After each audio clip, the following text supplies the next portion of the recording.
All right, starting the recording. Hey, recording is started. It is February 16th, 2023. You won't believe it when I tell you, and you're actually Heat here. zone. And before I get started, I'm hopping in with a plug. It's either this plug, or what's that with the meal kit?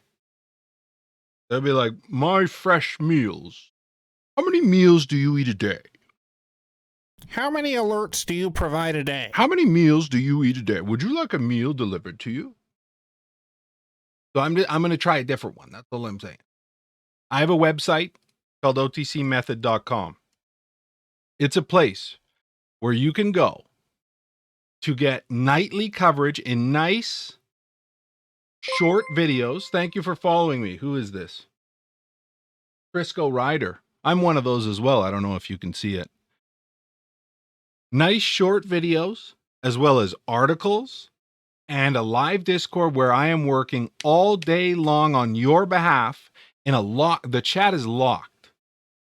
And it's not locked because I only want, because people say, oh, well, you just want people to only see your plays or whatever. No. In fact, I cover things I'm not even in for the benefit of members. I provide a news rundown of all the news every single morning to save you time. And I'm asking you, it's either this or meal kits. Take a look at OTCmethod.com. I put my life's work into it. There are hundreds of hours of video that are text searchable, articles, and access to me whenever you want. And I'm not bullshitting. I'm not playing around. So there's my plug. Okay. What do you want? Ball shavers? That's the alternative, because I'm hearing when I go on the thing, like on the internet, they're also, give me this. They're also saying ball shavers. Oh, that's why. As like a thing. You know what I mean? And that's not very cool. So anyways, there you have it. Well, let's get into the stock market. Why don't I, instead of I'll tell you what I worked on this week, and then we can get into what's happening overall. And hopefully during that time, people have questions for me about stocks, about anything about the mechanical workings of the OTC. At least from my experience, I don't know everything, but I've pretty much been put in a pretzel by most every stock on this market. I'll tell you that over the years. Bag. So when I started, man, I just went all in. And I had like no money. And I was like, okay, well, I'm just going to go all in. And then it became just an amazing experience. And I've met some wonderful, wonderful people, and it would break my heart to ever have to leave it behind. So I think over the years, there have been people that have wanted me to leave it behind. But the problem is that I don't know them. You know what I mean? I don't know what they're up to. I've never met them. Yeah, I know. Oh, yeah, you bring me lots of joy. Thank you so much.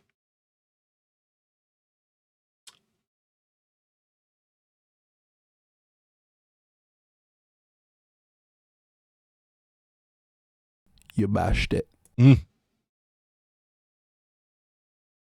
me pull up my notepad here. First and foremost, Herb is what I worked on this week. And this was a very, thank you for the follow, long bully stick. I don't know what that is, but it sounds pretty gross. Sounds pretty gross. Herb is what I worked on. One of the main things I worked on this week. I noticed an 8K come through. I can't believe it's been forward. I've been bleeding over this for a whole week.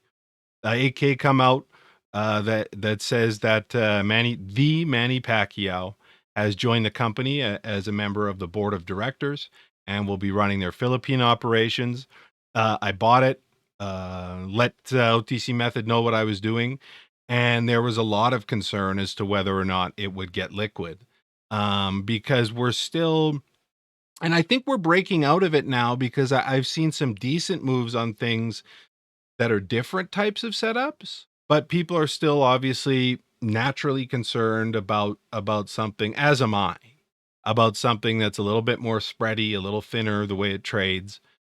And so, on the Monday, I picked it up and then immediately was like, hey, yo, you got to check this out. It's kind of cool, because this is a big deal. And then furthermore, I mean, their quarterly report, um, lists just a ton of assets and revenue. And then he followed up with a video confirming, uh, that he was joining the company. Ladies and gentlemen, esteemed Ladies and guests, gentlemen. colleagues, and friends, today marks a significant milestone not just in my personal journey, but in our collective pursuit of progress and sustainability. So I thought that was pretty for sweet. And then today, finally, it got some action, and it was red hot for a bit. There was a lot of selling in the 20s. But I mean, it had basically never, and it was funny because people were saying, hey, that looks like kind of an ugly chart, but the amount of volume that it was going up and down on was like nothing. And so finally it has a real volume day, and it absolutely shattered it. Like it looks like it's just a clean slate. So, I don't know what's next. Obviously, I would like to see it make a really good move. And the interesting thing about it, and this is neither here nor there, but the interesting thing about it is there's something called par value. Have you ever heard of par value? Par value is a thing where if I were to make a company, let's say my company, OTCmethod, which is massively successful right now. What was that? Sorry. Made a stock, and I would print all the shares off for my company. And I would say each one of these shares, the par value is trip one. You know what I mean? A trip one. 0.0001. That's what I'll hand out my shares at. And that's what my shares starting value is worth. And so if I hand anyone shares, which is a lot of what makes this market go around, right, is handing out shares that are then sold into the market. That's dilution. They would be getting shares at 0.0001 and then would go on to do what they want to do, right? And so interestingly here, I just thought I would check it out, and you can see it here sometimes on the security details. The par value here for a share is $1. So that's what the original shares were set to be at. And so if they were handing anyone shares for debt, they would be receiving shares, that are worth $1 a share, and theoretically unloading them on, 0.08, which it was sitting at this morning with no volume, would be a bit of a fool's errand. I mean, they could, but I thought that was kind of cool. But you always got to double check in the quarterly report because OTC Markets isn't the best with updating things. And so I thought, hey, I'll just double check it, and can I see? I've never seen before in this career. And there it is, their common stock $1 par value. So I thought that was pretty cool, and I was interested to see if it got some legs, and boy, did it. Boy, did it. So putting together a little flag right now. There was a lot of selling on two, but at the same token, seeing someone put some real skin in the game and then see people come back for it is really worth something to me. And I'd like to see where it goes. So congratulations if you took it with me. We'll see what's next. We'll see what's next on that one, but yikes. TDRK picked that up in the chat today in the OTCmethod chat. And I was initially scared of it. Like when it popped off, I don't know if you saw it originally because we saw it in the chat, and I said they had a tweet out that just said, we have a new address. And this was hilarious. A new address is what we said, and they've reduced their authorized shares. GA, that's nice. GD. They reduced their authorized shares from 1.5 billion, which is a shocking guillotine, to 250 million, which is certainly a lot better of a look. And so I thought, that looks kind of cool. But in this market right now, there's kind of a, there's not as much of an appetite for things over a penny at the moment.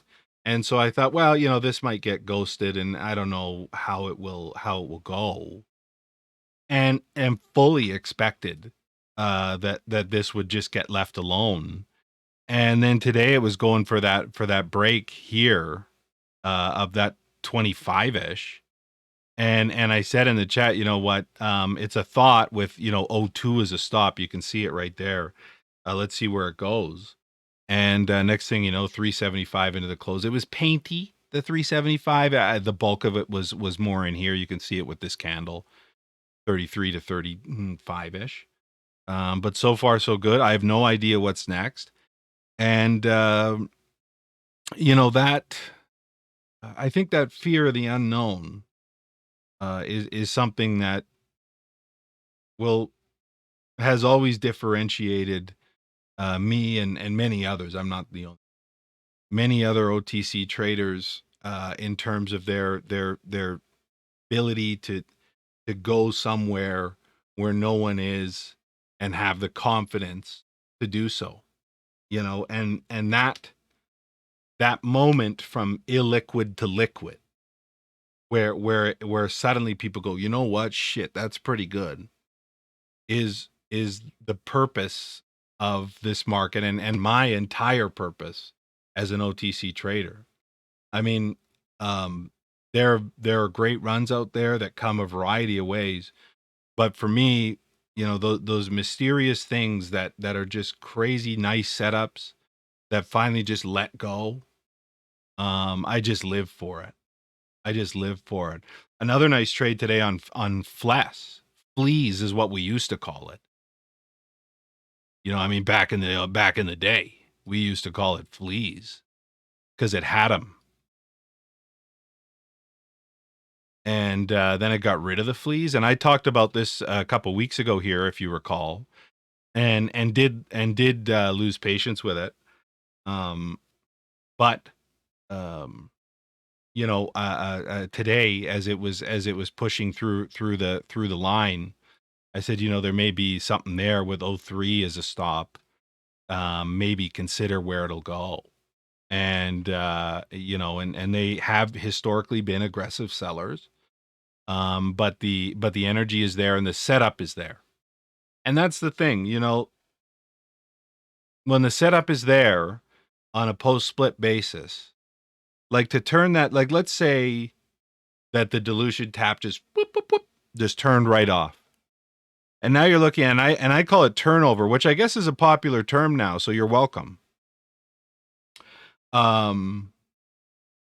6 million, 6.1, let's do it official.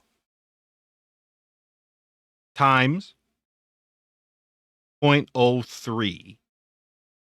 $185,000. So if I did, welcome. I did Army Dogs. But, Americans can't buy it. And so it was kind of tough because these American brokers stuck their nose in everything. And don't even get me started on that. You know what, brokers? Mind your effing business. Okay? Let regulators regulate. Okay? You're not the regulator. Douche. You're not the regulator. But because I'm in Canada, my broker doesn't give a fuck about anything, really. It's just a ratty old order sheet. I was able to participate in those. I didn't get the full move, obviously, because they're dead ass banks. But yeah, RBC. Like, I'll tell you what. People have issues with RBC. People have issues with their format or their graphical user interface. GUI. But I'm telling you what, like when it comes to a broker that has the least restrictions and just lets you do what you got to do, it's RBC. Tell you that. So it just goes to show, like the thought is, okay, you've got a catalyst here. There's an interview coming up with a great guy, this Buffalo Fireside Chats. And the thought was, $185,000 to buy this whole float right now, basically, which is a shocking turnover number. And if they just eased up on the selling just a little bit with the right spark, boom. Just like herb with the right spark, boom. Because I've been passing on herb for years, saying I just don't think it's exciting enough. I just think it's a reach, and I needed that moment. They let me, Army Dog, so I guess I haven't tried for a while though. I'll call and complain because I'm number one RBC Karen. I'm the number one RBC Karen. When they answer in the tech support thing, they're like, "Hello, how are you?" And then they're like, "Oh." That's their response. Oh. But I wasn't interested in herb for years because I felt it to be dull, and it just takes the right thing. So really good on that. Uh, NNAX is a trip that I like as a setup. Okay, it's a trip that I like as a setup. But much like herb, it really needs a spark. And my idea was to see if it could become a dilution play, and it is showing the signs. It's just very, very, very tough. And like I said, I mean, the bar for whether or not something's going to get liquid, and you got to practice this. The bar for something in the OTC, whether or not it'll get liquid. Now, on the big board, it's kind of a different story because people, like, there's like tons of people trading it, you know what I mean? So if something pops up with a good valuation or whatever, you have like hundreds of billions of dollars just sloshing around that could find their way there, right? But on the OTC, you're looking at $1.4 billion. Check this out, divided by how many securities? How many?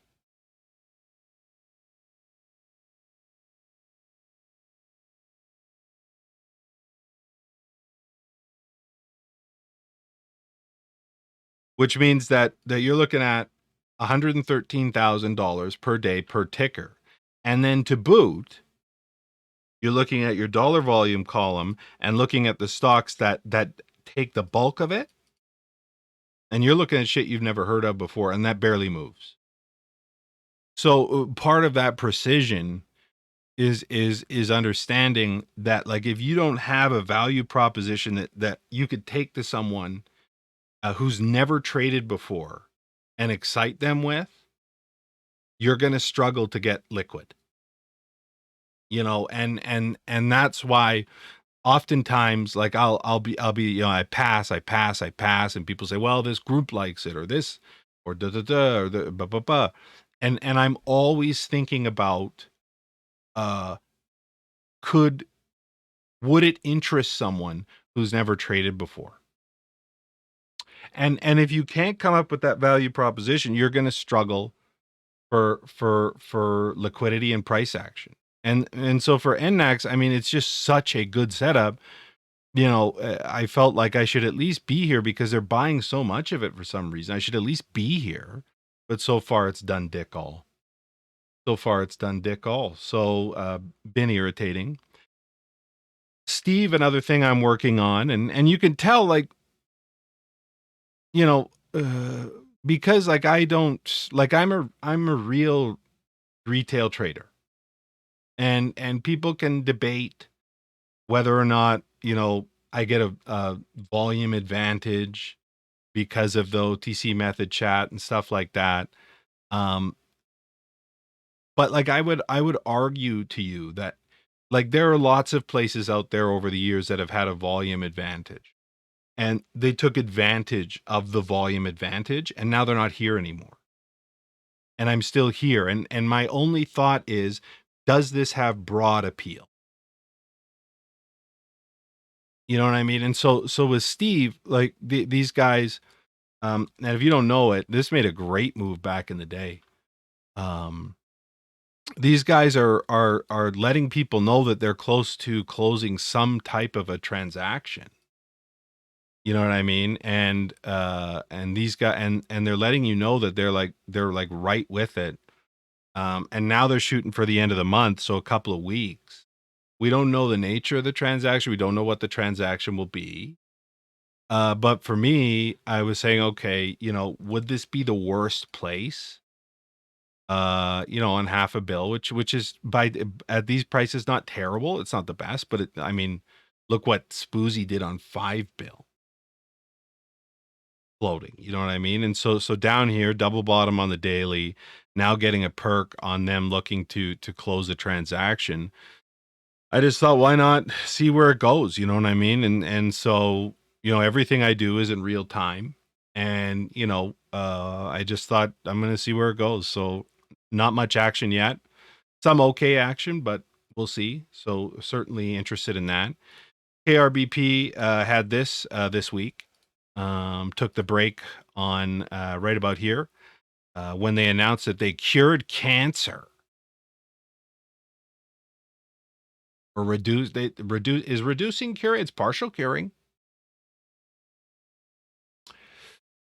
And it got me reminded of like Zevo, which was a delister that cured chicken cancer or something.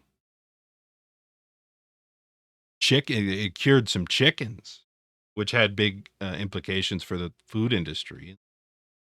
Picked that up the morning they said they cured the cancer, because I've been wondering about this for some time, like what's going to happen. So far it's been an okay trade. I think, at this point, there'll be a moment where, I have to consider what my time is worth, but not a ton of selling volume. So I was pleased with that so far this week.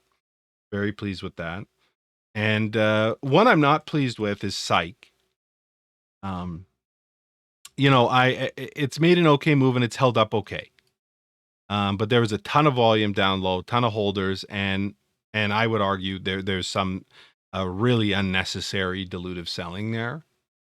But I did see SC13G showing an ownership filing for RB Capital Partners, as you know, who's involved with a variety of things that are very hot right now, for a 60 million share stake, which is just about 10% of the OS. I don't know the nature of how the shares came about. Oh boy, JagX, man, that thing has been a rug machine for many years. I wonder on JagX, I wonder if I held JagX for 3 years. So what year is it? 3 years if I held JagX.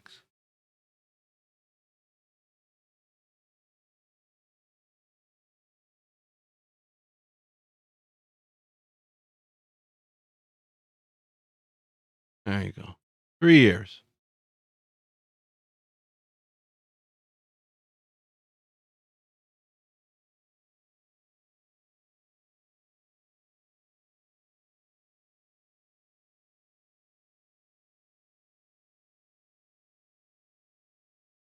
$97 down. Not that I'm a guy that holds low price things for 3 years. Like do you, Crisco Rider, do you see JagX delist letter as a positive or a negative?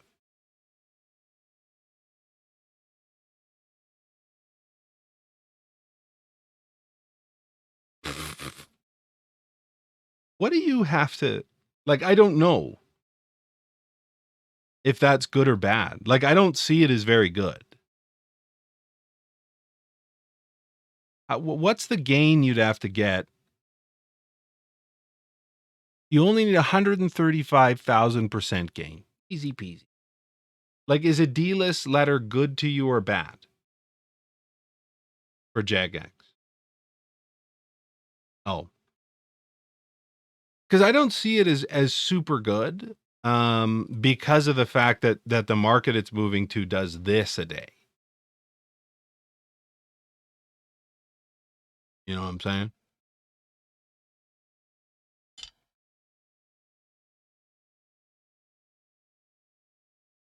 Yeah, that's true. That what did they have? Cigs? You smoke cigs? Anyways, and to your point, OG Tigress, this thing, I don't know the nature of what that share award is, and I can't know his plans with it. Um, but I thought, I mean, if people are excited about some of the move this guy is making lately, maybe there's a chance, and who knows if it'll be something that he wants to discuss. I have no clue, but kind of around 13, 14, it's okay. I just don't fully understand the levers, but behind that machine, but it's been a disappointing so far. I genuinely thought there would have been more excitement for it, but what do I know? I don't know everything, and I don't know. I don't have the inside track on anything, and that's who I am, and that's what I want to be. Oh, I see. So that's that. Let's start working through the list because there's a lot of other things on the move that and that's just what I'm working on, and that's not to say that's all I care about. But I can only do so many things, and that's what I wanted. That's what I wanted to do this week. I already talked about it, Juniper.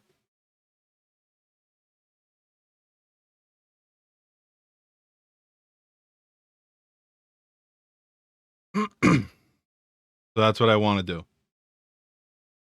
Nope, no problem. There's no problem around here. Thank you for engaging with this Twitch cast. What the kids are doing, and I'm obviously a very youthful person, very young and hip.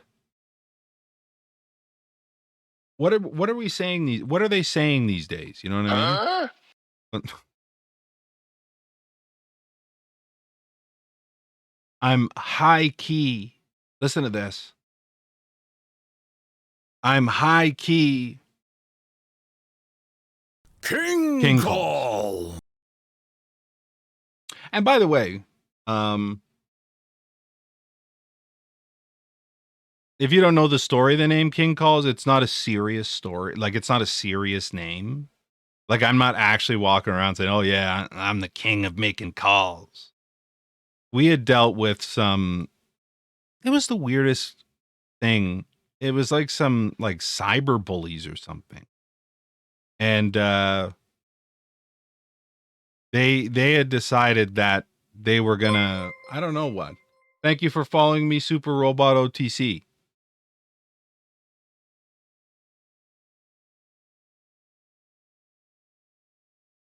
They were like they were a group that were doing alerts, and then if I didn't like something or whatever, or if I felt like something was at risk, and I would let OTC method know, which I do all the time, that something, forgive me, that something is a risk.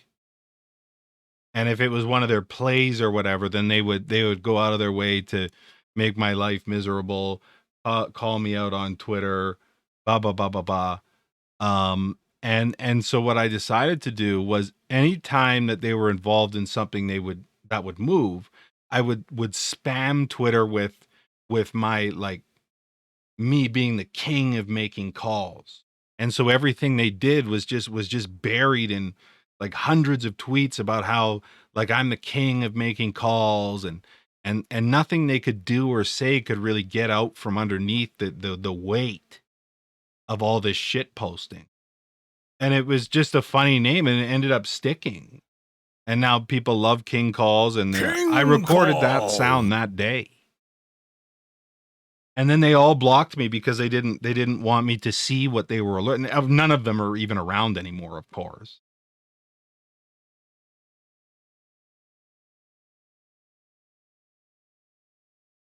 It's not bad. From zero to hero, that's not bad. I'll take it. CBIA, good dollar volume today. iGen is a stock that I don't particularly enjoy. SevCQ, the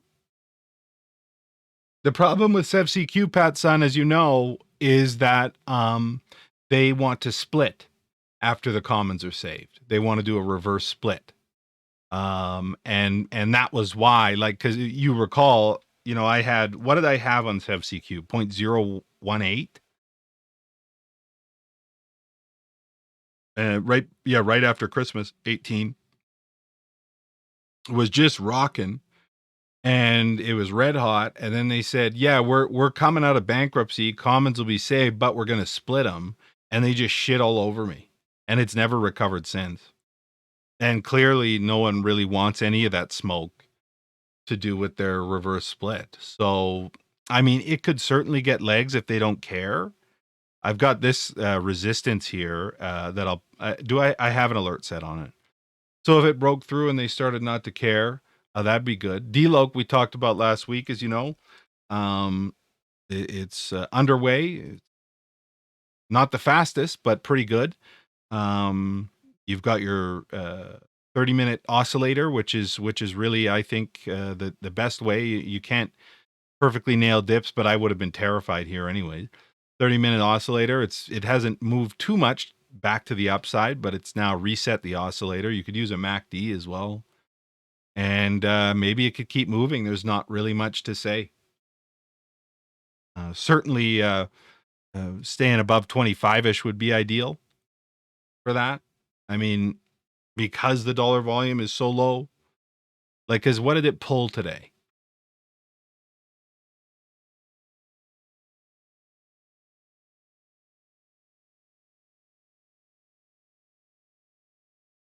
Jeez Louise.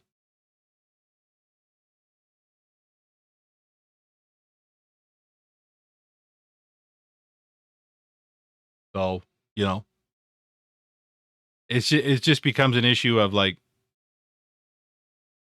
you know, focus on those lines, because with that amount of, you know, low dollar volume wind beneath its wings, like, if you get ghosted, you know, where are the buyers is the problem. So you really got to focus on those lines.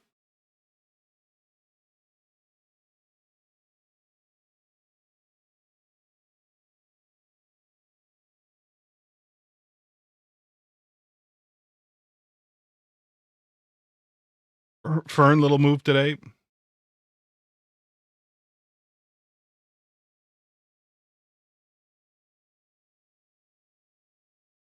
TGGI. Bag. Thank you. I don't know what this is.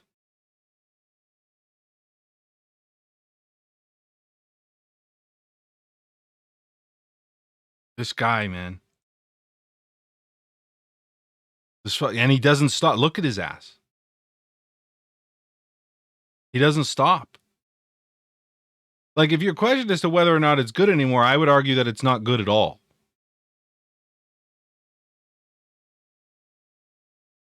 You know what I'm saying? And now it's like, this AS is good. Like the question becomes one of, does it get to a position where it's maxed and pull a stall? Right? Because that's why stall was so brilliant initially. Because they ran into a situation where they were low on authorized shares and really ran it up. You know what I mean? And so I have been, as you know, trying with niche here and there to see if they would ever get into a place where they'd just lay off the tap. And so far, not so good. But, you know, at some point, you really do wonder when it's going to let go. I think that the issue for me is with it that just sitting in it, because, like, you could say, well, it's going to get max and it's going to run, but that's not true, because they could raise the authorized shares, like, right now, and then just keep dumping all day long. And this is where we get into par value. This is why I'm talking about par value. Par value's dub 1, they say.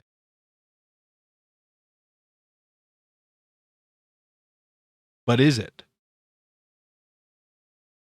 I can't see anymore. I've never seen.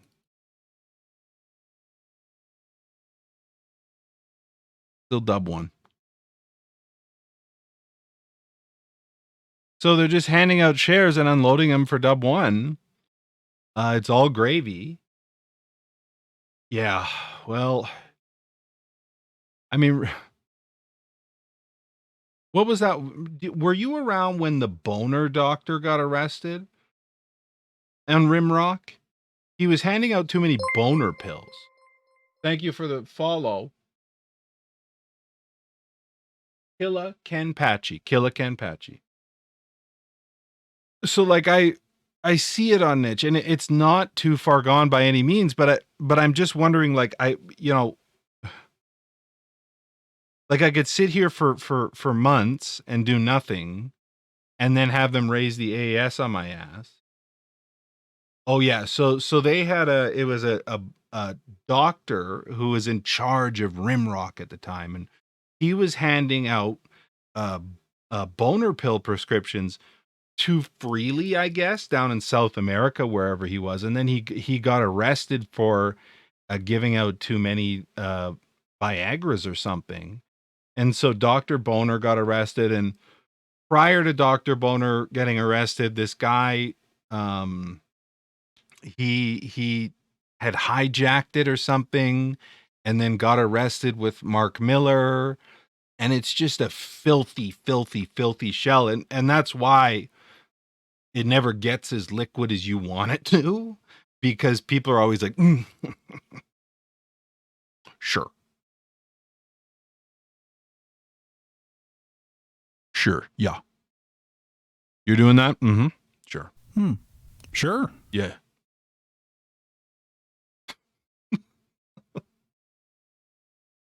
So with niche, I like the setup, but it's just a question of what's your time worth. And, will he turn off the tap, or will he just raise it and keep dumping it to zero?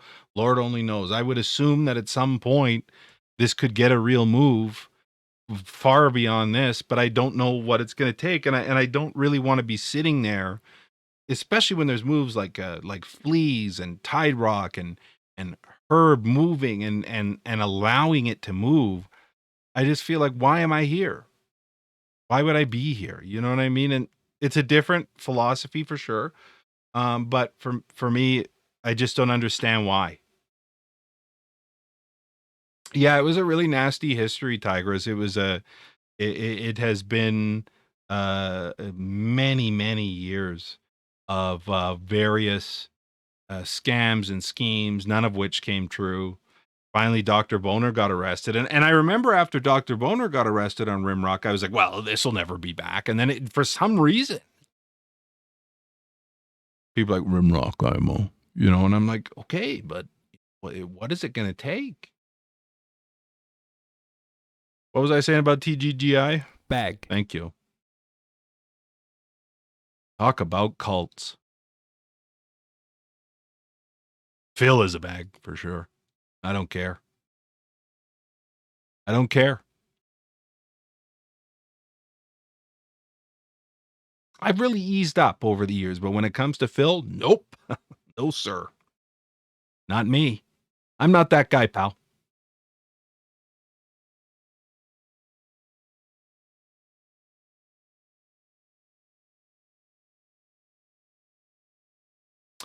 TSPH, this is the thing that NVIDIA. This is the thing that NVIDIA owns. They own this, a bunch of it, anyways. And it really hasn't moved much. It gapped once yesterday, and that was it pretty much. So, but if you want to work your lines, at least there's liquidity there. You know what I mean? You could just hang in and see how far. But yeah, NVIDIA bought a bunch of that, and a few other bags, I guess.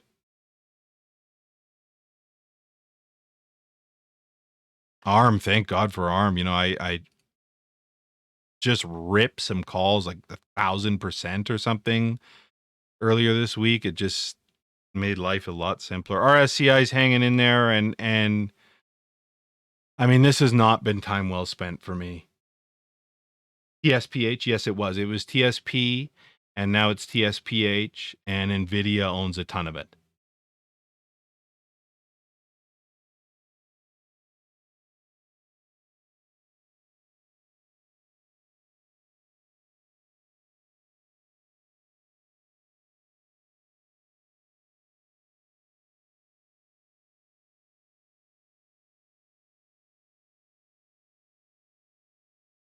We just need more, Oceanic. I mean, how many times have we been here with SAPX now? And every time it moves less and goes lower. You know, I'm part of the reason.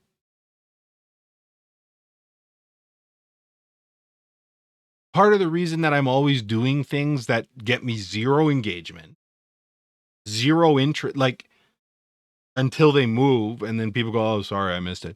Part of the reason I'm always doing these things is because of this tick ass shit. Like for me to make a lot of money on this, like 6 to 7 in 2.5 months. I mean, and then why? Like what is the reason that it's moved a little bit again in 2 months? And you know what I'm saying? Like I don't, what's the scoop?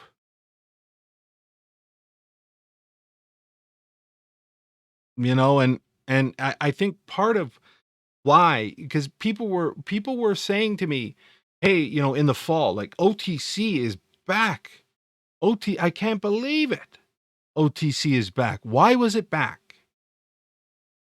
It was back because people finally decided to do something different." And then some bullshit happened, but they decided to do something different. Something where they just wouldn't run into COVID bag holders 24 fucking 7.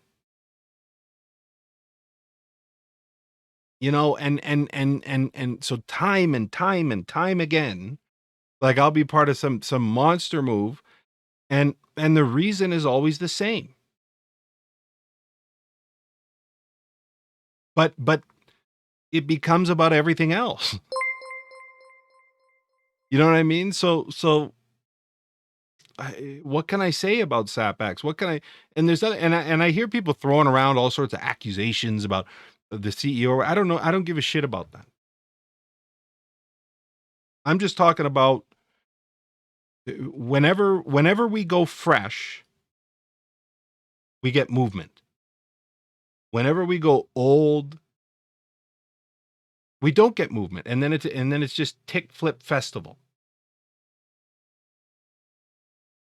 You know, and so for me, like I'm driving to something new and different, because I want price action. And look at the joy out there today on this. Look at how happy people were. You know, and so they were so right, Buffalo Fireside Chats. I mean, they were so happy to finally be moving instead of begging. People were overjoyed. You know what? They were able to take some money and go do something.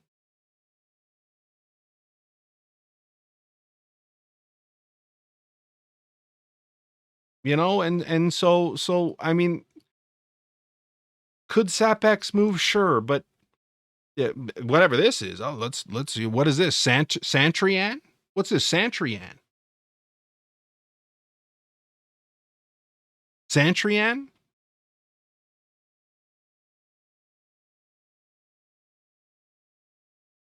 So when I see this, I'm just like, ugh. And the power of fleas.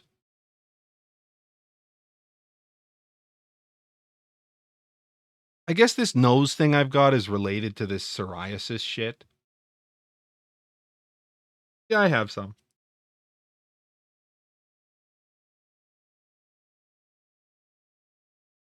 And the beauty of fleas was why? Because there was no resistance. They split, went down to zero on barely any shares, 100 a day. Tested a resistance here, you could see it, and then blasted the F off because there was nobody home. You know, that's always the no split, nobody home, moon.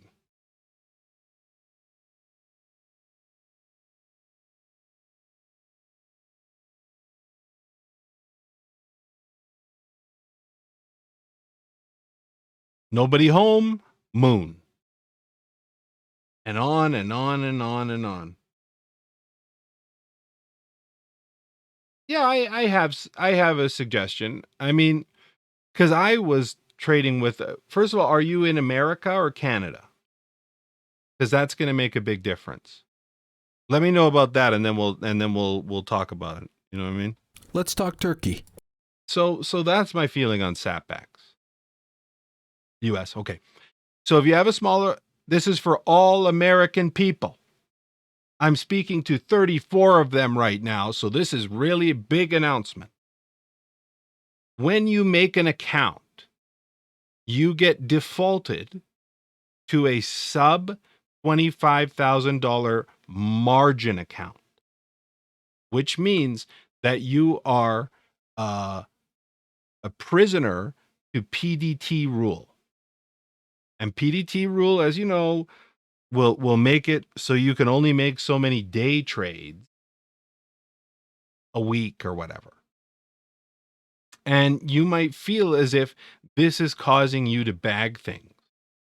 So my advice to you is pick up the phone, give your broker a jingle jangle, and tell them that you want to switch to a cash account. They'll just say, no problem, done. At that point, you are now on a cash clearance time versus being forced to make a certain amount of trades in a certain amount of time. So now you're on a 2-day clear. So let's say you had a $2,000 account. Yes?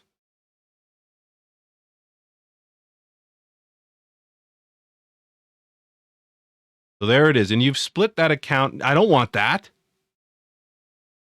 You've split that account into 4 $500 blocks. And today you want to try a trade with that 500. And well, you don't need to be on it, is what I'm saying. You call, get switched to a cash account, then you get put on T2 clearance, which will change to 1-day clearance in June. So now I buy something with this $500 on Monday, and I'm in and out, and I made a great trade. Fantastic. I'll be able to use that money again on Wednesday. No questions asked, no problem. I buy something with this 500 on Tuesday, in and out, didn't win. Oh, well, that'll be ready to clear on Thursday. Now I've bought this on Wednesday, in and out, no problem. Whatever, green, red, whatever, that'll be ready to clear Monday. And in the meantime, Thursday, now this is cleared. Friday, now this is cleared. Monday, now this and this have cleared. Tuesday, now this is cleared. And on and on and on. And you can do it. You can be in and out the same day. You can be in and out of one thing every day. And you do not have to be, you don't even have to be on PDT rule. So any American out there that's on PDT, just call and say, I want to be on a cash account, and it will be done. Over. That's it. That's my advice to a small account. Now, outside of that, my advice to a small account is don't throw your whole account at every single thing. June, it's coming, Juniper. I believe June. And be sure to, you know what? I'm just trying to think about what the right thing to say is. You know what it is? When my account was small, I felt like I could only just shoot for the moon. There was nothing else I could do because my account is small. And then that would make it so I wouldn't take a profit when I had a good one. But furthermore, it would make it so I would bag things. Even though I'm going red, I'd go, well, it's not enough money to do anything, so I may as well just hope it goes high. And it led me to have to reload my account with what little I made over and over and over and over and over again. You know, and so you've got to be focused on building it, and you've got to be able to let things go when you lose your line. GE. That's really good. GE. That's what I'm talking about. You know, and if I had just let some stuff go and got back on the horse, it's called Slugger Zone. You know what I mean? Let's see Manny Pacquiao step up to this. Okay? Step up to this. How about this? Moon Herb, or you have to step up toe to toe with the king. King calls. That's what we do. King call. Tap dance with the king. I come over to the Philippines.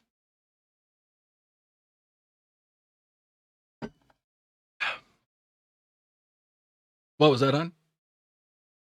World champion. I work out. A little bit. No questions.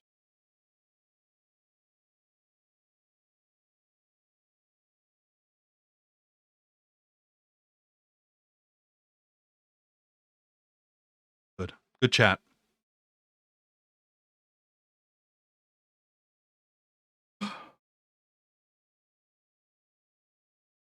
D-Log, we talked about it. This is how I run an advancers list, by the way. If you're new to this, because what was happening to me, I don't know what's happened. They had some type of partnership, but this guy's actually got an employment agreement with these guys.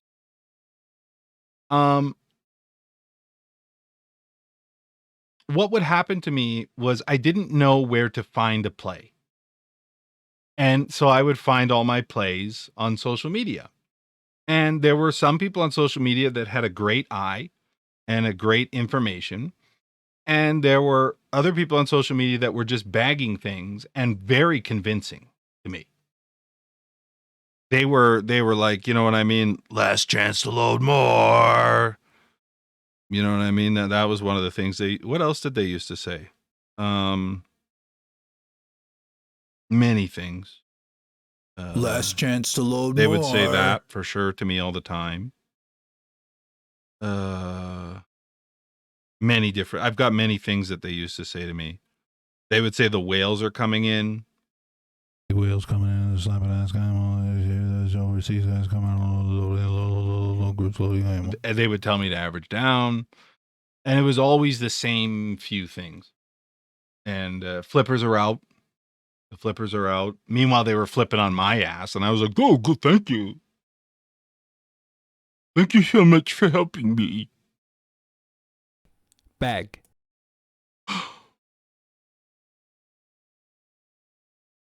So I was like, how could I find what's actually moving? Right. Big Joe Mama knows. Average up. And that's why, like, people are always like, how high do you think this will go? And I always say the same answer, 0. Because I don't know. And, you know, I mean, I could never know, and you will never know. And anyone who says that they know is not being honest for some reason. You know? Last chance to load more. IMO. IMO. IMO. IMO. IMO. Because that was like, to me, when I would finally get like in touch with some of these mouth breathers, like that, this is all I could hear. Like, this was what I heard. There's overseas guys coming in, groups loading. You know, like, that's all I could hear. So I said, how can I know what is moving? Two ways. Scanning. We'll talk about this. Let me ask you a question. You go to OTC Market Stock, and I'll ask you this question later. You go to current market, you go to advancers, you go to all. Now I've got a list of everything that is advanced, and I can see how much money went into its advancement.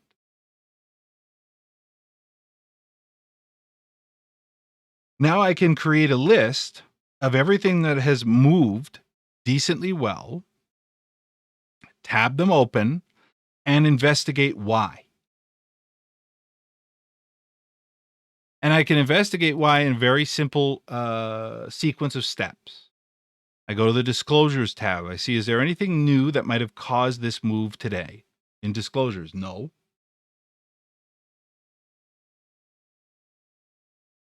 Well, I'll tell you. I go to news. I see that there is some news there, so maybe that had something to do with it. I'll take the time to read that news. If I see nothing, then at that point I'll move to social media and then try to identify if there's something going on in terms of a Twitter account or something like that that might help me. Oh boy.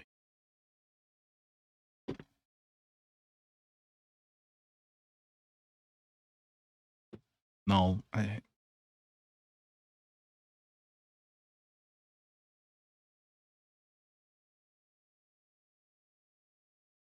hello, Frank. Hope all is well.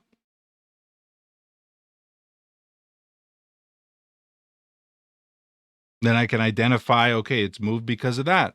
And then if it has moved a lot, this column of dollar volume helps me understand as to whether or not people are putting skin in the game or not, or I could move any money or not. For instance, here, this only has $94 in it. So while it looks like a big move, if I wanted to move $1,000 in and out, it would be an impossibility. So now I'm able to look through this list and see everything that has advanced with a dollar volume amount that would allow me to maybe move a bit of money in and out. 10 grand's a touch low.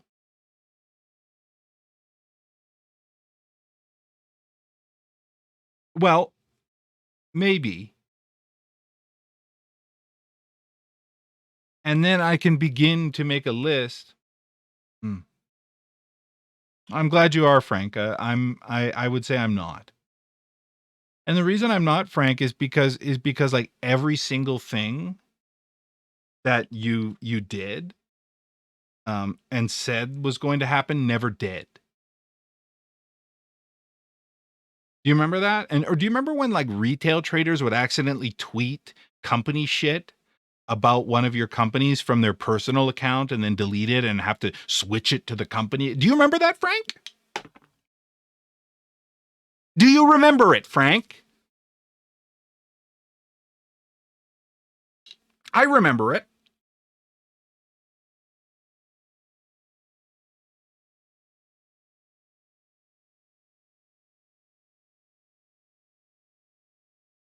I didn't think. Do you have a comment or?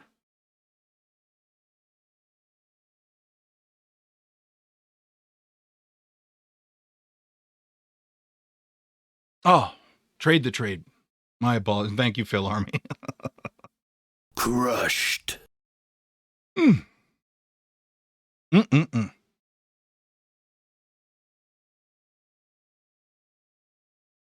What am I saying? Yes. Oven Dick.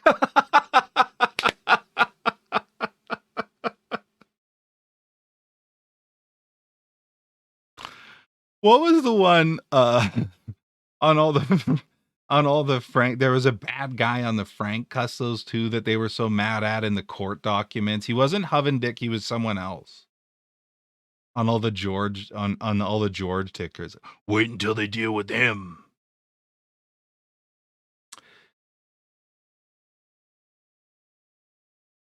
So I go through this list and this allows me to see what's going on. And then it allows me to identify what's happening, know what's actually moving with dollar volume behind it. and then begin to make a list of and get the court vision of everything that's happened. You know what I'm saying? And the other thing that I do is because I have an idea for you. Most people scan for volume, right? And when you turn on your scanner every day, you turn it on and you look for volume, right? Is that what you do?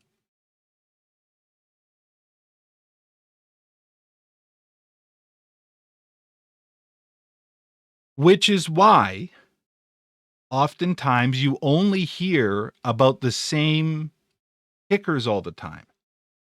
Some are doing well, but most are not.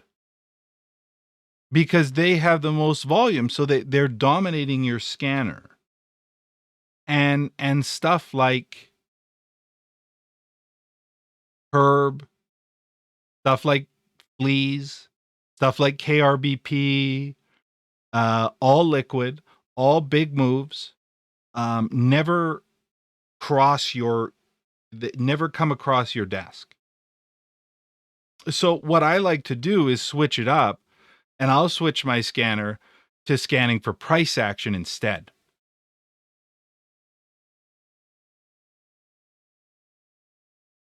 Because now I can see what's moving.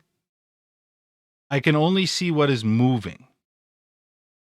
And I can make a quick mental calculation about the dollar volume, and see how much money is it going in and out, and see it moving in real time. And then I can identify opportunities that maybe aren't necessarily the same thing over and over and over again. And maybe get to be part of some of these shocking moves that happen all the time in this market that are not always seen. But even if I'm not interested in them, at least I'm aware of what's moving, because in this market there could be a lot of volume changing hands. But what's the thing that has people clutching their pearls and not wanting to let it go? That would ping my scan over and over and over and over again for 10, 15 minutes. And then I can take that, and then I can jump into the steps and say, why? And then I can use my chart and say, hey, okay, it moved a lot. It's breaking 5-day high, 10-day high, 20-day high, 30-day high. What's going on here? Well, let's take a look. Am I a competitor to it? Well, it started moving on Thursday. I'm using this volume weighted average price to identify that their average over the course of this move is 284. So if it were to continue, at least I'm in whatever game is being played. And then at that point, I could say, well, you know what? I like the reason. Let's say I like the reason this is moving. I like the reason this is moving. Well, by golly, I'm going to put a stop in there at 27 and ask it to stay above 27. If it loses 27, here's the good news. Enough dollar volume has changed hands for me to move my $1,000, $2,000, whatever, in and out. I can leave when I want. I know it's moving for a reason. It's presenting price action, and it could be a brand new opportunity for a large move. And so I've changed from just scanning for volume and just looking at the same things every single day, and actually broaden my horizons into things that are making shocking moves. Wouldn't you have liked to buy this on Friday? Well, guess what? It broke a 5-day high on Friday. It broke a 10-day high and a 20-day high on Friday.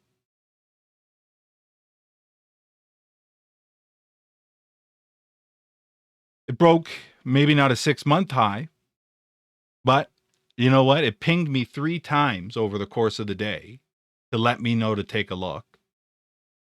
And if I was scanning for volume, I probably would not have heard about it. because the heavy volume did not come in till later.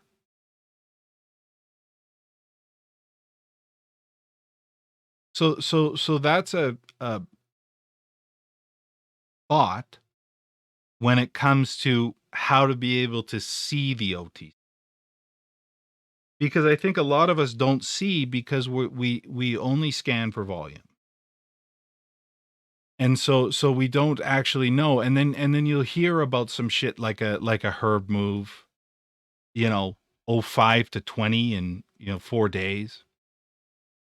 Like, boy, I wish I could have seen that. Well, you could have.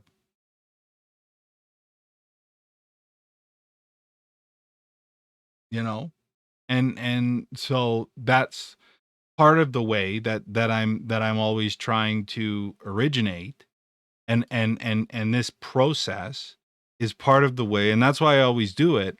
Open this up, open advancers, shoot through the list, look at anything that's done maybe over 10 grand, tab it open, and investigate each and every single one. And that's also why I've memorized 90% of these stocks and their history, because I do this every single day without fail. Every single day the market is open, I run this process, and I scan for price action. I'm not, Frank. I'm going to be honest with you. I'm not.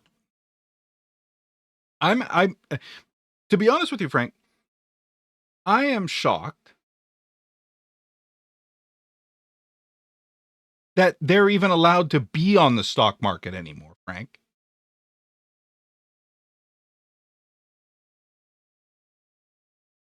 Gamer Nick,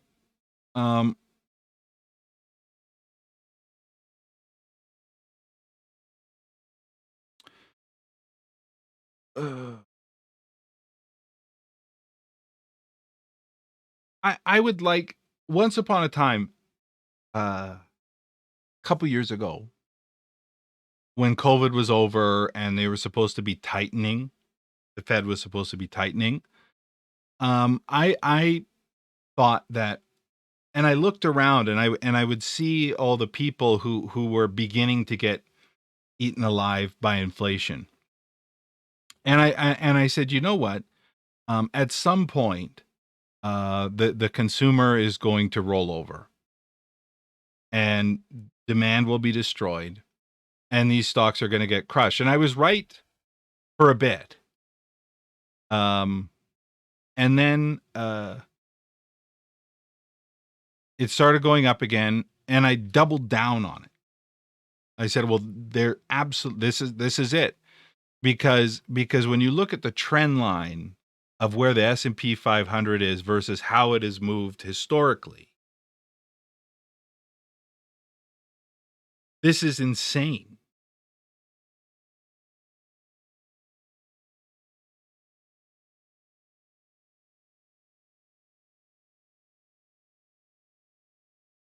Let me put a bigger picture up for you.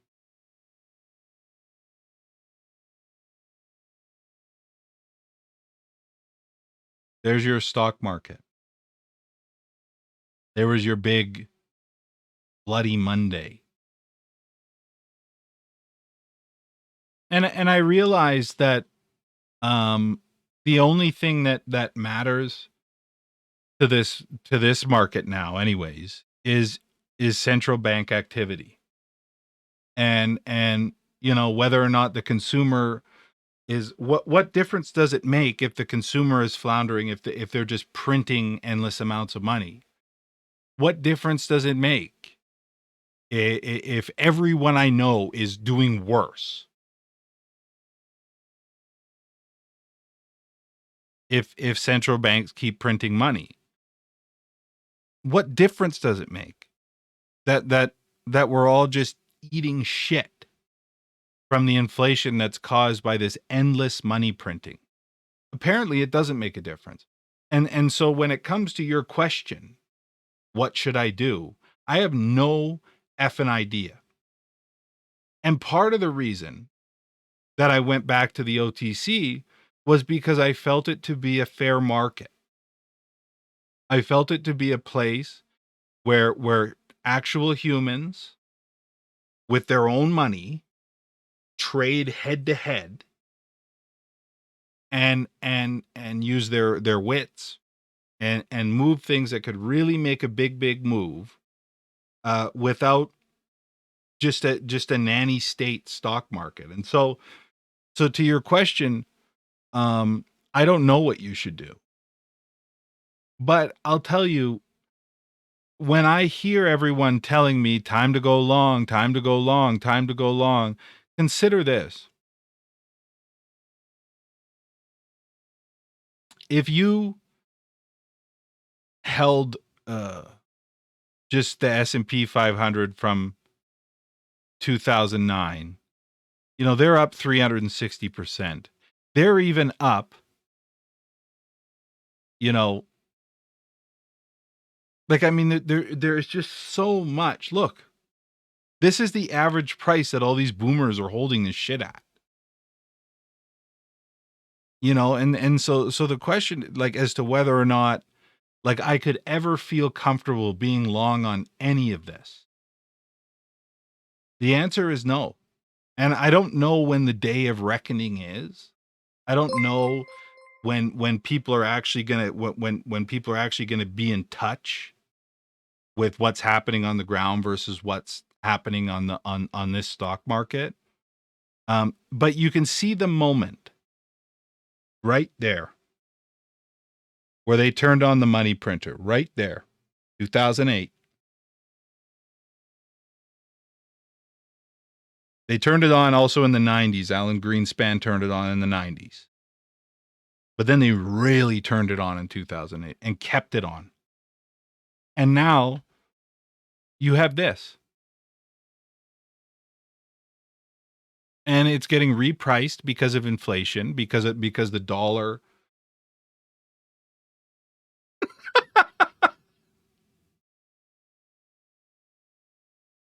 it's getting repriced because they're printing so much money that each note is worth less, so it's going to the moon.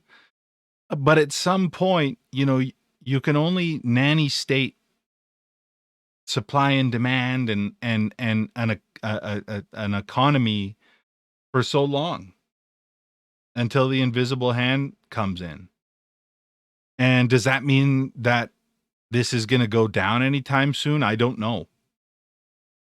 But I would be like, if I was long on all these equities, these big board equities with my life savings, I would be shitting my pants.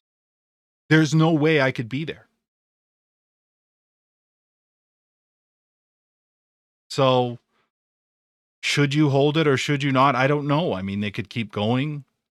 But part of the reason that I still am just doing OTC is because I can't trust this at all. Yeah, you could scalp it if you want, for sure. But it's just an important big picture to keep an eye on. Whenever you're, because I listen to CNBC, I listen to all these dipshits all the time, and these guys, how dare you?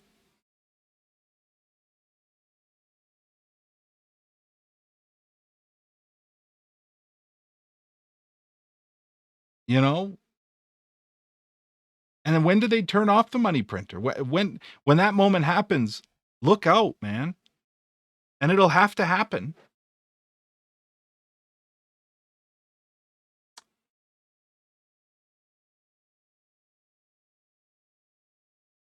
Look, there it is. 2008. No, well, I mean, that's a trap too, Oceanic. So I don't know. I think it's disgusting. And I think it's terrifying. And I mean, it's like a relationship that like with the Federal Reserve and stuff that they don't want to be in, but they don't know how to break up. You know what I mean? And then like the person they're with is clingy as hell, and they don't know how to break up. Oh hell.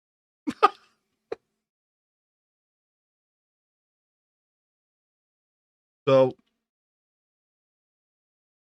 I don't know, man.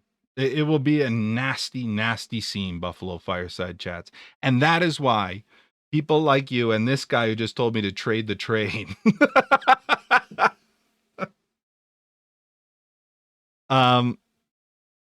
Like, I feel that we get it. I love the fact that this is just hand to hand, over the counter. I bought this. People like this. It's ripping. I gotta go. There's the forces. They're not being controlled by options. It's true retail human trading. And when the AIs take over all of trading, they won't be able to handle this shit. No frickin' way.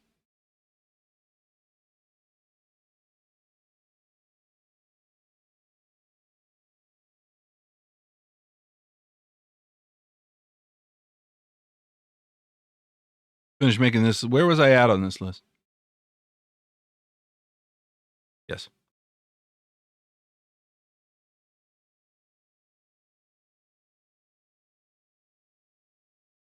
So this is how I make the list. It's boring. But this is how you identify new things that are really on the move.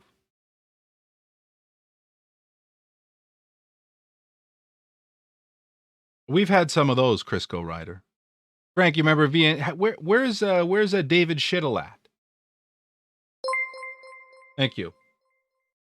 Thank you for the follow. Carib Stud. 23. Are you 23 or? I am. I'm actually 21, so if you're 20, I'm 22.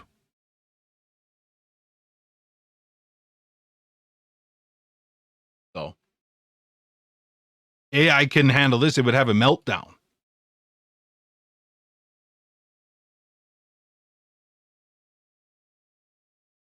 Digipath, just to put on your radar, they are beginning the search for a merger. So I don't know when that'll be. It's a very good setup. I don't know when they're going to do that, how long it'll take. Could be months, could be years. IGPK, so, okay. The DD that they have on IGPK points to that company, the merger that they're excited about. It points to that company. The thing that's lacking is any word from that company. You know what I mean? And so, and I think that's why it's not going straight to the moon, because it's if it is that company for sure, it's a really decent company with good size that's really off the chain. The issue is we haven't heard from the company. And so I think because of that, I'm finding it tough to be to give it much slack. You know what I mean? Like the SOS action points to the company, the company Twitter account says it's that company, and I'm not in a position to say if anyone's telling the truth or not. But what I am saying is I haven't heard from that official company on official letterhead. And because of that, I'm being more cautious than I would if I did. And there's two. Can I do anything? And there's two schools of thought. Hold for gold and be brave, or play it with kid gloves. And I've had my heart broken too many times out here to believe much. So information on company letterhead would make me happy, but that doesn't mean that it's fake. And so you have to determine what your level of risk is. And the way to do that, it was just like on YCRM when I said I'm worried their merger won't go through. And I said, well, if it goes below this support line, maybe that's a hint. And so maybe the way to go about it, instead of just because if something goes wrong, you won't hear about it until way later. So maybe the strategy is to see a place on this chart where buyers have shown up and say, if they don't show up this time, maybe I got to cover my ass. And that's the part of charting, because there was a lot of cringe. Yes, they can, Pittman. They can merge without doing that. Absolutely. FINRA doing the name change does not change the fact. Let me explain it to you this way. I'm the owner of the preferred shares of IGPK. I meet John Fahan and I say, John Fahan, you want to buy this? You want this shit? He says, yeah, here's $1 million. Boom. Here's your preferred shares. Boom. They're the owner. That reverse merger has been completed.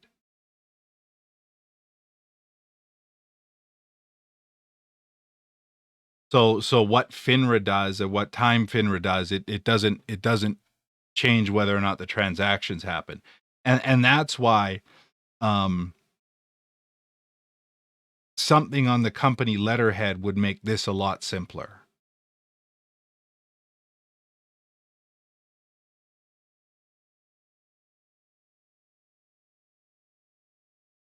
Well, they don't have to keep it.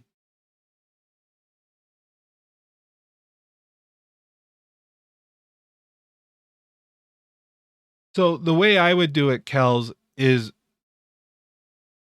and that's first of all, that's that point I'm trying to make about right. That's the point I'm trying to make about using a chart. Anyone that tells you they can tell the future from a chart is full of horse patootie. And maybe they can, but I can't. I'm a dummy that way, I suppose. So the way I use it is to identify places, is to identify if I'm a competitor on things and what's my level of risk. So I can see here, using different time frames, that, like on the daily, for instance, bing, bing, bing, it tapped down to 8 3 times. Zooming in on the 30-minute, I could see that this 8 is the zone that they've been protecting for 3 weeks now, 2.5 weeks. And that's really important to them. And they feel that this is a place where they could, where they want to pick it up. And so I'm saying, okay, dub 8, because they always come back at dub 8. And you could see it here. This is a key break, and this is how I made the new stop, right? It rejected it, finally broke through, and so now dub 6 was the zone where I had to say, hey, please stay above dub 6. And then it broke, just smashed through 8, bounced off 8 for quite some time. At that point, all I was asking it to do was stay above dub 6. Now it's dub 8.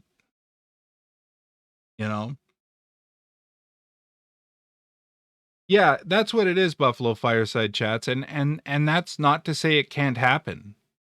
Because never say never, and not to say it's false or fake or whatever, because there's always these people that are hopping out and going, "Oh, this is guaranteed fake." You don't know. But what I know is that sometimes things don't work out, and this dub 8 would be very, very important. At that point, if it lost the dub 8, and you're saying, well, now I'll never get back in. Yes, you will.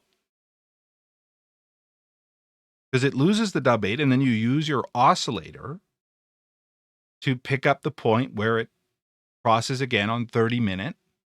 Try again.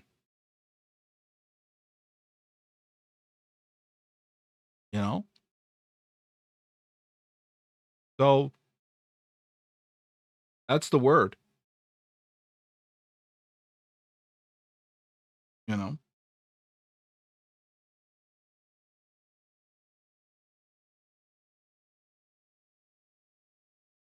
You can't say for sure. It'll be interesting to see what they say.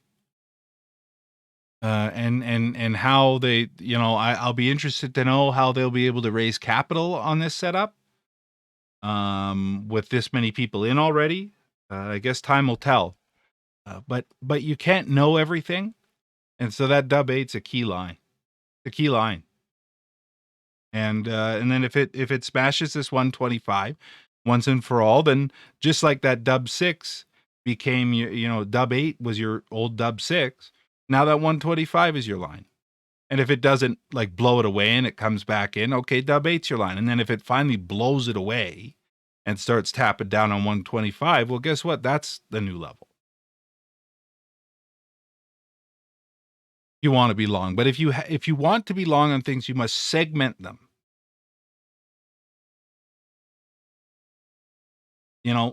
This is what matters right now. And this is what matters right now. This is their average price that they bought and sold at since the start of January. Anchored volume weighted average price. It's entirely possible. Sometimes they'll squeeze every drop of profit out of it for it to continue. And it will sometimes need to do that to continue. So if you're not in it, that's a line to watch. Hopefully it never happens. But if it blows it away, like if you let it go through the dub 8 and you said, you know what, I really believe in this, but it massacres this, then people are selling themselves red. People that have held this for months are now selling themselves red to get the fuck out. Now you have to be genuinely concerned.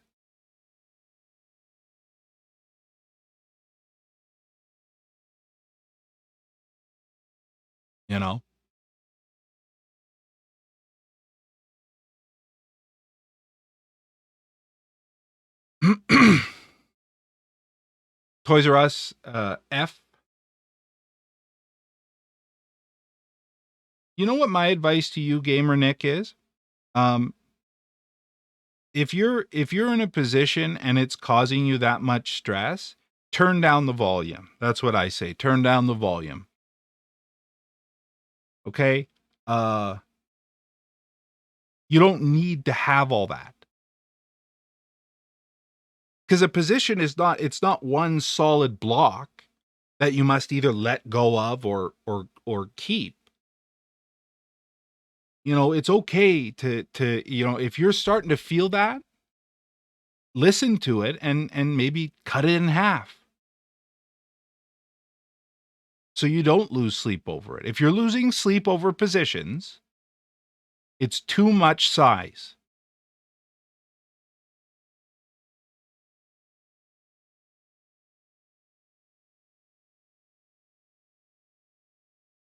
You know what I'm saying? It's too much size.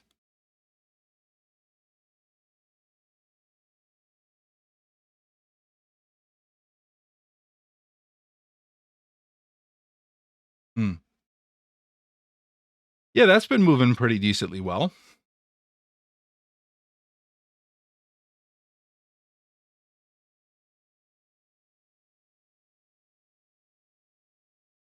Good for the month. Hopefully the news is good. But these people don't know anything. They don't know anything. They don't know. How do they know?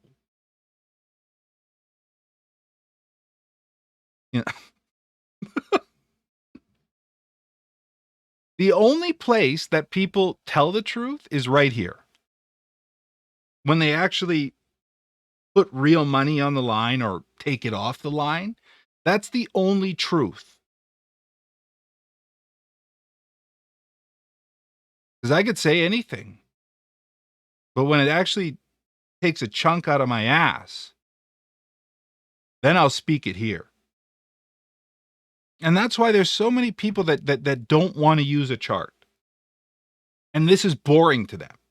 Because this is the boring stuff. They want the meat. This is the meat. And if you can't measure anything, you'll never be good at it.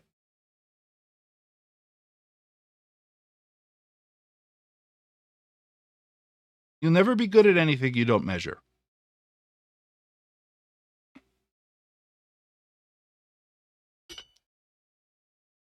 You know what I'm saying? CBIA, it's moving a bit. I know. So annoying, Phil Army. Great merger. Zero vol. Just a stunner.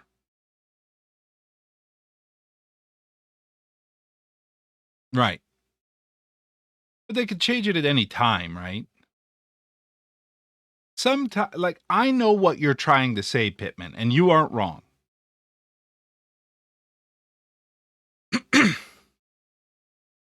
What you're trying to say, I think, is something that we've seen over the years many times. They go, "Yeah, we're not going to bother doing anything with FINRA. We're just going to tell people that this merger is happening, run a scam, dump a bunch of shares. Hey, we're going to run a scam here. And then we don't have to file any. Fuck FINRA. Right? We'll just run a scam, dump a bunch of shares, say it's a merger, dump it, and that'll be it, and they can suck it up." And we've seen that over the years. And it's a thing that happens. But you can't like, if you like a trade and it has dollar volume and liquidity, which this does, and people who know me know I'm not a big fan of it. Okay? But that doesn't mean that it can't move. If it has all of those things and this is a reality to the market, and they're presenting price action and giving upside and holding on to it and all these different things, then what is real? And what does being right do for you if it's moving? You know?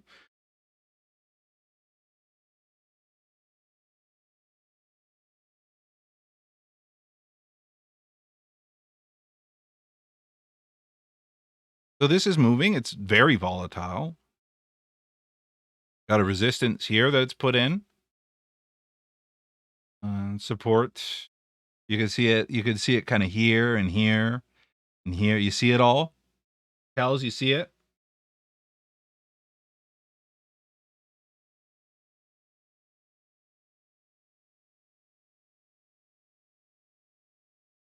So if you were keen to exist while it oscillated between those, great. If you were in it and you got a break, great. Well, then you just segment it again.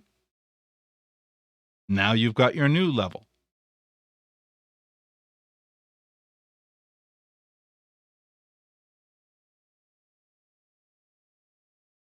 And you could do it, and part of the thing that you have to do though is like you have to have the guts, because I saw a lot of people over the years who would just do what everyone was saying, and that's cool, and that you have to have conviction with what you believe is good and not good, and sometimes you're wrong, um and it hurts when you're in something that didn't move and people are doing end zone dances on another thing. It hurts your feelings. It makes you feel stupid. Um, but you have to make the best decisions you can, and so, like I said, I mean, people know that I have not been a fan of this, based on the way it is traded in the past, and because of that, I could have had trip 3 to this in 2 weeks. I mean, but I decided not to, and it is what it is. That's my reality, and people, you got to do what you do. And so, do I wish I bought it? Yes. Could I have ever trusted it? Probably not. So I mean, it never would have been my run. You know what I'm saying? It looks good, but that would be the strategy, and that's what you have to do, because people will say, "Well, you didn't like this and it ran." Well, yeah. Well, you know what? You've got the tools, and that's what OTC method is all about, delivering the tools. And for you to, I don't know everything. Toys R Us, I'm going to say this to you. I'm going to say it to you. I don't think so, Pittman. I don't think it will. I think it did.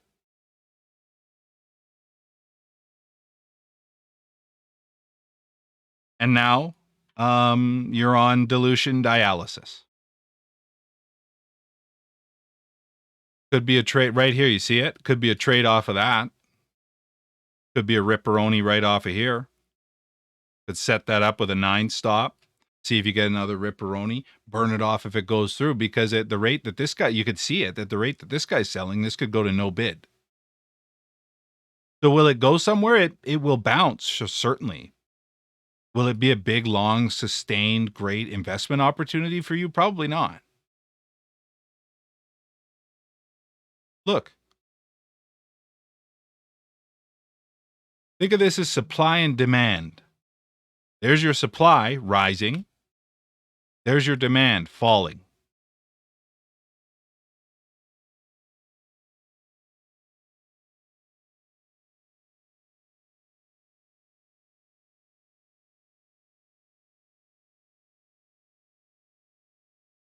Miracles have happened. And there's your miracle there. There's your miracle line. 9. Yeah. They've been to Kumo already for over a year now. This was me, by the way. Right here. This was me. A year ago.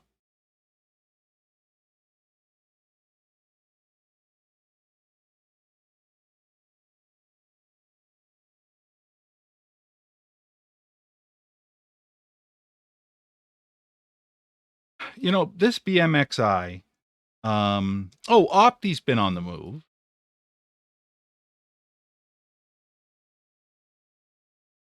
Been a really good move so far, and really not too terribly much selling. There's your 30 crossing up.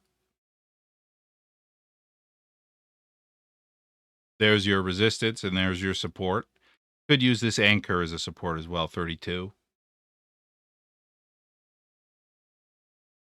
I like trips just fine. I've already talked about NNAX, how I like the setup.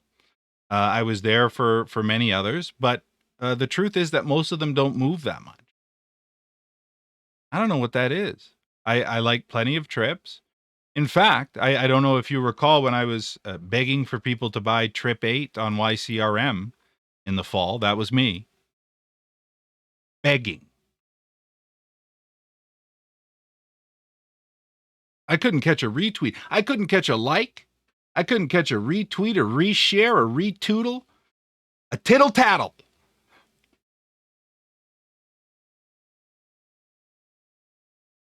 I couldn't catch a forehand, a backhand, a high five, a low five, handshake, fist bump. Couldn't catch shit.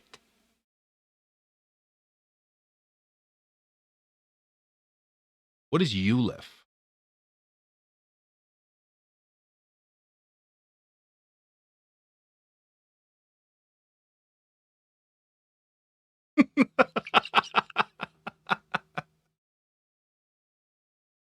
Certainly caught a few GMs. What a lovely sentiment. Thank you so much.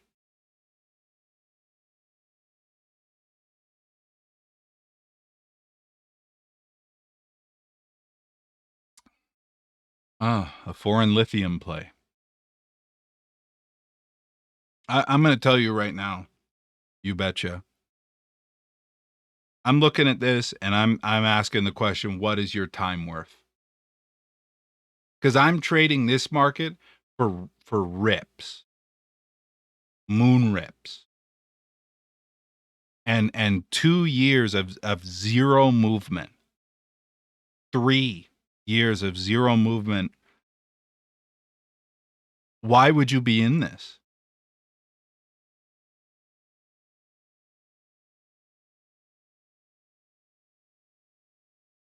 Like, because the reason I ask is because you could just sit here and let your money collect dust.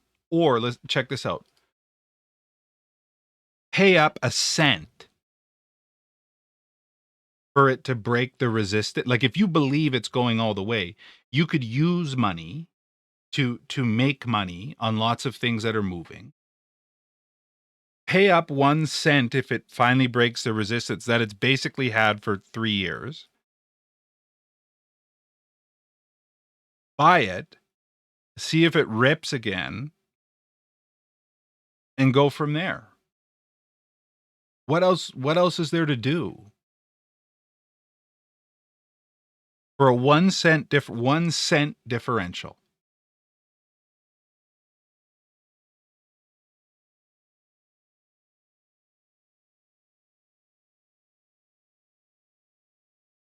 What is this? Didn't we this always looks like it's moving and it's not. Is that correct? I don't want. What is that?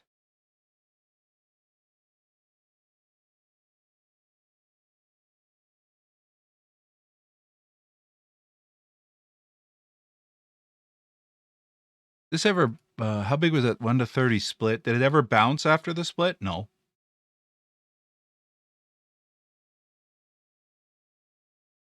$4 mil floating at 14, really good.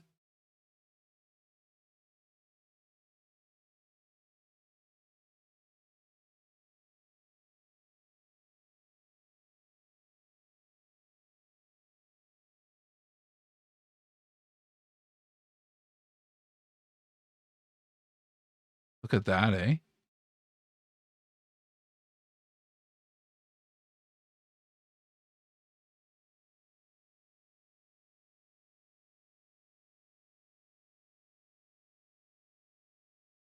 Look at this.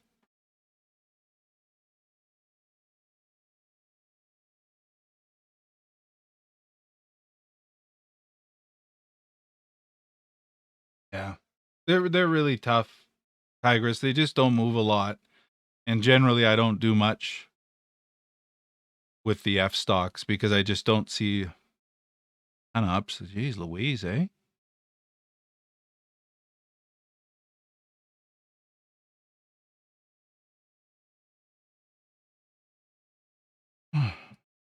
Man, oh man.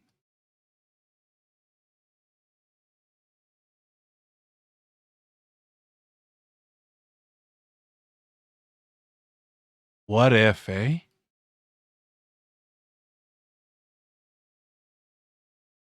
Gotta keep an eye on that. On F! Do I still have that here? I think I do, yeah. Ton F. The story with Ton F. So I traded Ton F and there was another one. Oh, it was another airline. And Ton F had already got bagged. This was, if you recall, this was me. And I was just sweating over Ton F too. Every day I was like, this Ton F, guys, this Ton F. And people were like, yeah, bro, like, just calm down. Just calm down, Ton F. And I was like, I swear to you, every time it broke 07, I bought it. And then I'd stop back out every single time. And then it just went right to the moon. And like I was just slaving over it for what, 2-3 weeks. Finally, it went right to the moon. And another one, yeah, well, that EE and F, my God. LTMAQ. Yeah, and every day I was like, guys, I'm taking it. I'm taking the 7 break. Look out. And people thought I was out of my mind. Then another one moved. It was another airline. And then this got bagged. And then the other airline moved. And every time I tweeted the other airline, my replies were just this. Ton F! I'd be like, yeah, this one's moving a lot too. You know, Ton F! Ton F. Was it LTMAQ? No, it wasn't. It was a different one. H. I'd be like, this one's moving really well right now. Really good, really good. Ton F. What an experience. What an experience, I'll tell you what. Burn on the move. They are a crypto ticker. So is CRCW. Just a tough trader, CRCW. The guy, he does a lot of selling. A lot. And, you know, it doesn't seem to be moving with Bitcoin. So tough one there. BTXB just tick-tock back and forth. ARRNF, is that it? No. They did come back? You know, I just ignored it because I was like, I'm so tired of this nonsense. Oh, God. I don't know what to do with it, man. And then you're at the mercy. This is like that EENF. You're at the mercy of Aussies. Brutal. BTXV is moving back and forth, but it's just like one tick here, one tick there, one tick here, one tick there. You know, and at this point, I'd rather just trade it on 30s and see if there's a 30 cross there to see if you can get some continuation there. Knock PF, that's it. Knock PF looking good, I'll tell you what. Ton F. Knock PF hitting the Ton resistance. F. That was like the whole time. Good shout. And then right after Con F ran, I just bought this. I was just like, I'm just buying this. That's it. I don't care. And it was just, this was not the move that I was part of because like this happened on like 10 shares. It was way too scary. This was the one. I bought the break on that. And it was still very good, but it was no Ton F. You know what was the best one?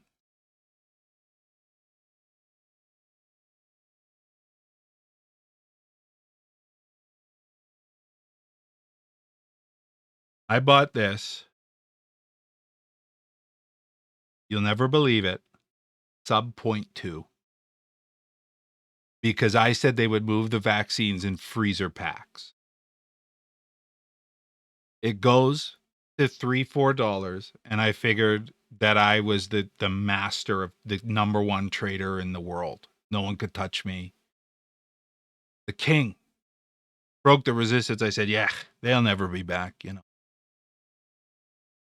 0.15 to $3, get out of here.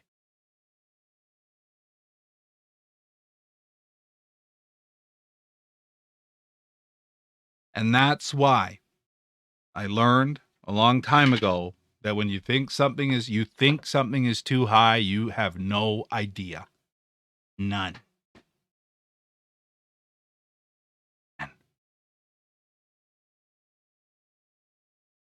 I did. Yeah. Seki.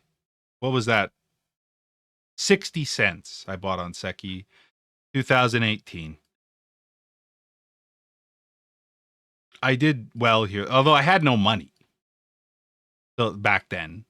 And so like my positions, I could have went to $1 million. I would have, whatever. But yeah, bought 65. Just unbelievable.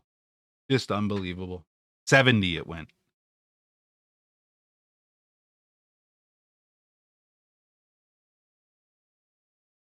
More to come. Which one is it? No. Huh? But I'm always looking to originate. I'm always looking. Always trying to throw a curveball, think outside the box, because it's outside the box that you get some outsized gains. I have to go because it's a long weekend. We're driving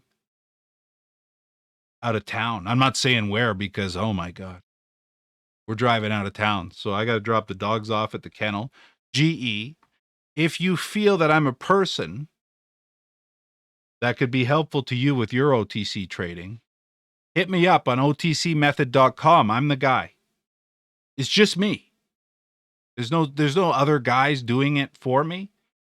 Just me. This guy. And I would love your support. And I would do anything to keep your business because I think I could help you with your OTC trading a lot. GE.